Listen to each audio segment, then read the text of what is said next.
জানো গা আমার সেদিন মায়াপুর যাইଥିଲି। প্রথমে গোপিল্লু বাস ধরলি, বাস ধরি করে খড়গপুর গেলি, তারপর সেটলু করে আমার হাওড়া পৌঁছিয়েলি। হাওড়ালু আমার নবদ্বীপ ধামে দিসলু টিকিট কাটলি, দিকে নবদ্বীপ ধাম পৌঁছি করি আমার টোটো করি ফেরিঘাট পৌঁছিলি। ফেরিঘাটে আমার ঘাট পাড়িবার দিছিল 5 টাকার টিকিট কাটলি, দি করি নৌকায় উঠলি। নৌকায় উঠি করি যাও আমার যাওয়ার সময় গোটাই ভালা দৃশ্য দেখলি। কি যাও তো সেটা গঙ্গা আর ভাগীরথী দুটা নদী মিশিছে, কিন্তু সেটকা যে পানি আছে না সেগা না কোনো মিশেনি একসাথে। দি করি পৌঁছিয়েলি আমার মায়াপুর ধাম।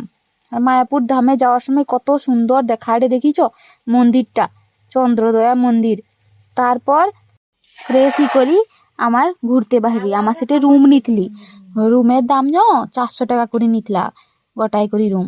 তারপর আমার কত কিছু দেখলি, মন্দিরে দর্শন করলি, প্রভুপাদ সমাধি